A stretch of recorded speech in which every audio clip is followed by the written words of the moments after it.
MMA Oddsbreaker, Bellator 139, June 26th, Kansas State Arena in, what is it, Mulvane, Kansas? Is that where this craziness is going to be?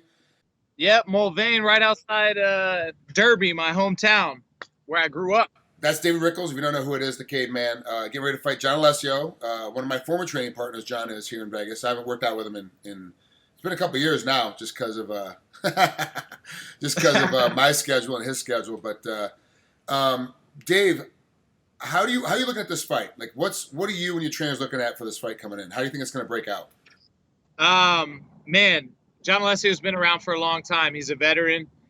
He's got a lot of fights, a lot of experience. The way I see it is, I'm a bit younger than him. I think I'm going to be able to push the fight a little bit harder, pace-wise, conditioning-wise, volume-wise, and that's kind of how I'm looking to going into this fight. I know that he doesn't like to fight off his back that much, so that's an idea that I've also taken into effect. But the dude's got slick submissions. He gets up pretty well from his back too. But I don't know, man. Like, it's just it's a fist fight, and man, I've been training my ass off. This is the best shape I've ever been in, and Stop. I'm just gonna see what happens. Stop. You're starting to sound like every other MMA fighter that I talk to. Oh, the best shape of my life, best training camp I've ever been in. It's all bullshit. Like, it's all bullshit. You do consistently get better, but it's not the best shape of your life. Like, you're not 18. The best shape of your life is when you're 18. That is garbage. That's garbage, man. Are you serious? Man, at 18, I was a frail, skinny piece of shit who could barely throw a punch. So in comparison to me then and now, I'm 26. I'm in the best shape of my life. Stop. That's the general blueprint, the general scrape that everyone uses, every single fighter uses. Best shape of my life, gonna be the best fight I ever got. Give us the reality. Give us the reality. How is this the best training camp you've ever had? What makes this the best training camp? So here, I'll tell you exactly why. I started my camp at 180 pounds as opposed to 210 where I usually start. So that's a huge fucking difference for me. That makes training camps a lot better. And but you're still not convincing me it's the best training camp of all time for you. I've been climbing fucking mountains, man. I've been climbing mountains. All right, doing caveman shit. Figurative mountains or literal mountains? I'm connecting with my inner caveman, and that's why I'm at the best of my game right now. Okay. So what's different with this training camp? You said it's the best training camp you've ever been in. Why isn't the best training camp you've ever been in? Why is this the best shape of your life? Is your sprint times better? Are your powerlifting times better? Are you gonna be able to go harder? Like, give me some real things. The reason why it's the best. Movement, timing, footwork. I'm starting to learn more. Being in shape when I started training camp really helped me to. I'm not just fighting to get into shape. I'm not training just to get in shape. I was already in shape when I started training camp, so I have time to learn shit instead of just crash dieting and forcing my body to get into shape really fast. So, man, it's just been a lot better, you know. So the reality of it is that this training camp is the best training camp of your life is because you're smarter. Yes, that's basically what you're telling me. That's 100% it. And back in the day, most guys would show up. They show up. Hey, I'm not doing shit until it's training camp time. 10 weeks out, I'm gonna start training camp, and all of a sudden you're trying to fight, like you said. The first month you're fighting just to get in shape for training camp and get your weight down. 180. Yeah. You walked in training camp at 180. Why was your weight so much lower? What made you keep your weight down? Man, not wanting to work at fucking Taco Bell is exactly what it is, man.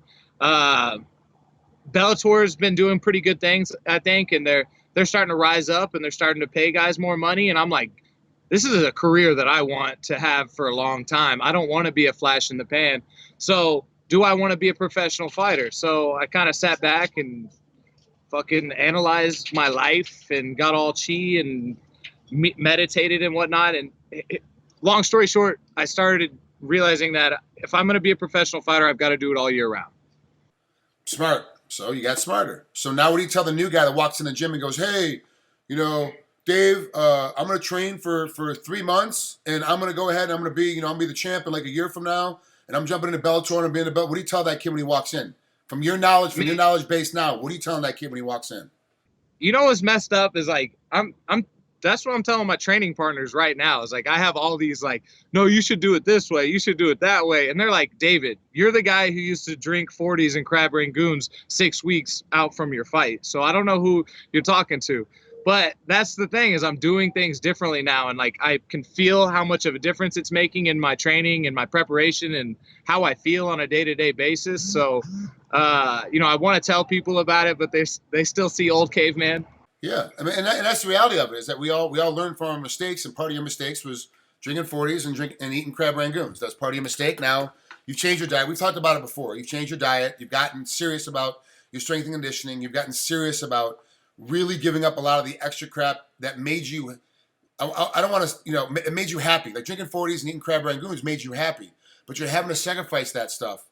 Are you having to sacrifice income as well to train more? Are you having to give more money out to your training partners, more money out to your trainers? Like, look, instead of 1 day a month, I got to be here 3 days a week, and it costs money. Yeah. So you're losing money right now fighting. I mean, the bank account's going down. That's for sure, man. That's the thing. That's the thing. It's not going up while I'm training my ass off. I can tell you that much. You know, eating super healthy and training with 3 different training coaches 3 times a day adds up really fast. And you know, thank God I have some sponsors that help me with stuff like that. A lot of local guys in town. Any big sponsors want to jump on Caveman, holler at me. But you got yeah. Do you have a beard? Do you have a beard sponsor yet? That's right. You know, I had one, but they wanted to stop paying me money, and money talks, so I had to. Well, who was your old sponsor?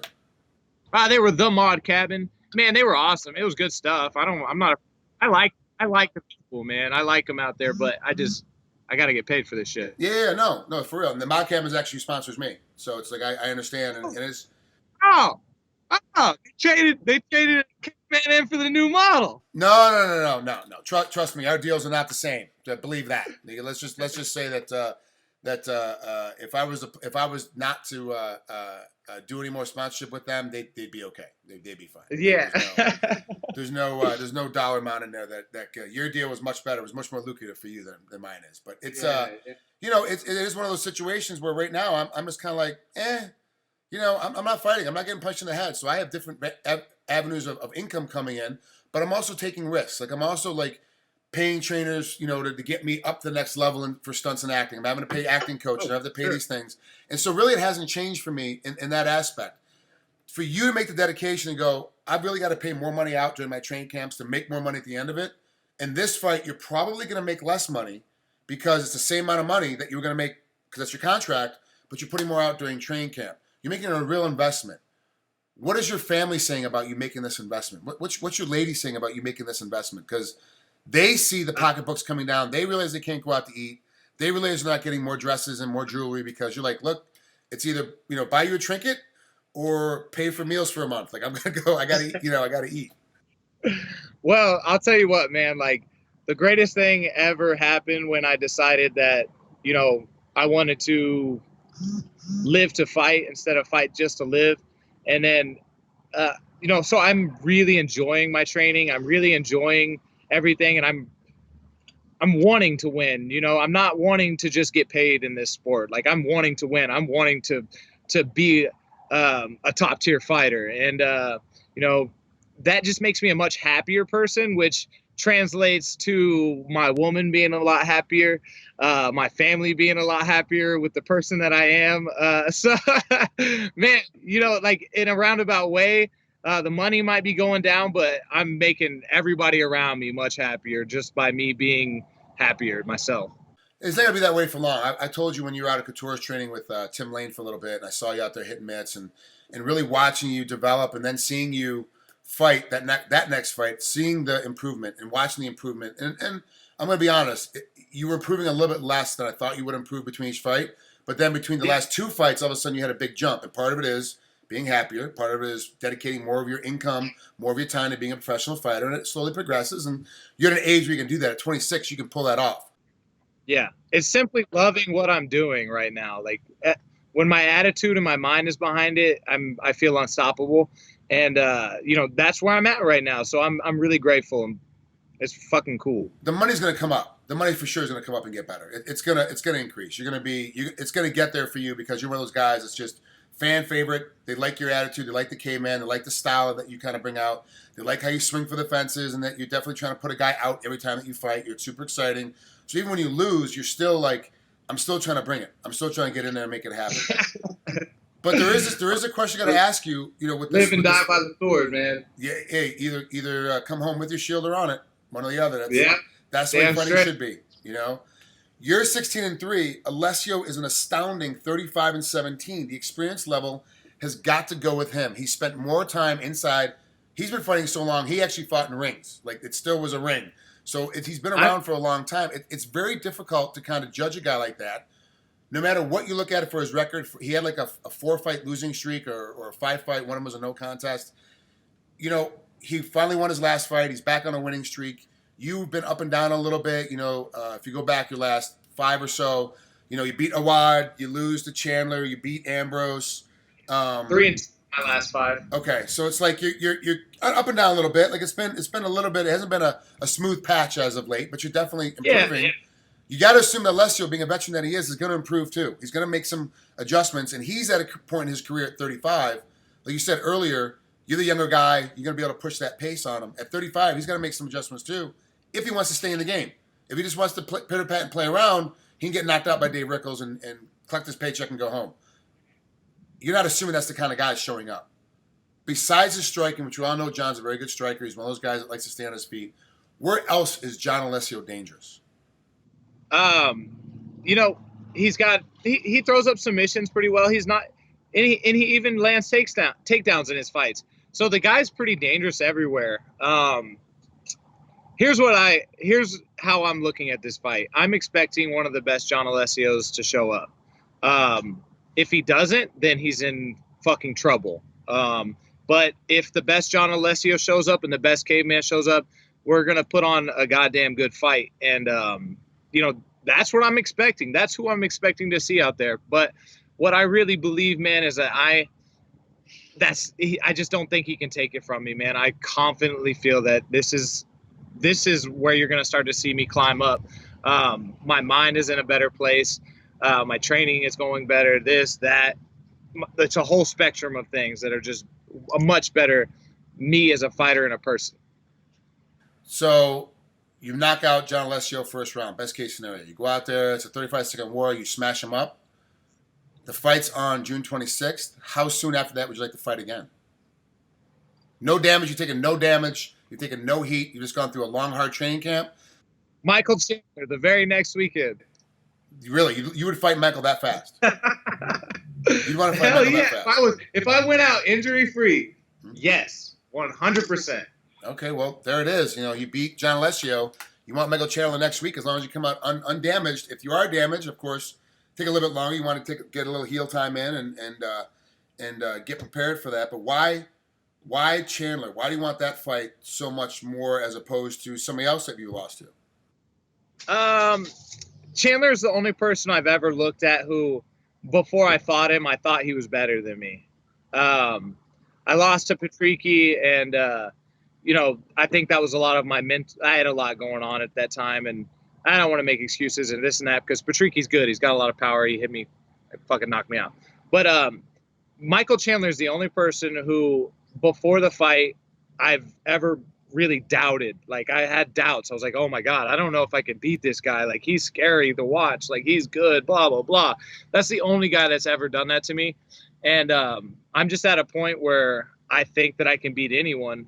And that's next for me. That's the person who I think could push me up to a title fight. And I interviewed you during that for the Mike Chandler fight, and we talked about that, you know, off camera, that you're, we weren't directly talking about, oh, you know, this Chandler's the guy and I'm scared of him and all that crap. You're not that kind of guy, but I could tell the doubt. I could tell you're a little nervous about it. And then when you went in, I could see that your timing was a little bit off and you were a little hesitant with your emotions, your positions. And every great fighter gets in that position where, like, this guy's a little over my head and I'm stepping into some deep waters. Let's see what happens. Now you've been in there, you feel like now that you can beat him, you feel mentally in a better place, you feel you can beat him. Do you think it's going to be a war, or do you think it's going to be a first-round stop, or you're going to get back where he beat you in the first round, you need to get back now and stop him in the first round? That's a war. Simply because he's coming off of a few losses, and he's got that wrestler mentality. I think that he doesn't like losing as much as I do. So he's going to come out here. I think he's going to smash Campos. I'll actually be out there for that fight. I'm going to watch those guys get down. And then, man, the thing is, he beats Campos. I'm going to go out and I hope definitively beat John Allessio. It's just a matter of what round. And then what is going to happen is hopefully Bellator matches us up, puts us in both towards a title fight. I'm sure that they've got to see both of us getting definitive wins headed towards a title shot. That's Dave Rickels getting ready to fight John Allessio. Coming here in Bellator 139, of course, can be seen June 26th. This is going to be a great fight for me. I know how both you guys fight. Obviously, like I said earlier, I trained with John Allessio back in the day. Great competitor, great aggressive behavior. You are great aggressive behavior. You are the younger guy. I unfortunately, I have no bones picking either way. I pick against my friends all the time. I have no problem with it. I am leaning towards K-Man in this fight, and I told John the same. And I have no problem telling him that, and I am leaning towards you in a decision. But I think it's going to be a legitimate all-around war. It's going to be crazy. Yeah. He's hard to finish, man. So I'm hoping to do so, but it could go decision. I will tell you this. I am leaning towards you for the win, and I do not think you'll be able to fight Michael Chandler the week after because of the amount of damage that both of you are going to give each other during this fight. It's going to be one of those fights. It's going to be a fan favorite for sure. I think that's why they matched us together. Yeah, for sure. Dave, thanks so much. I know you're traveling today. I appreciate you taking a couple minutes of stopping off and talking with us. Have a great rest of your training camp, man, and have good luck and have fun out there on June 26th against Johnny. All right, talk to you soon, brother. Thanks, Frank.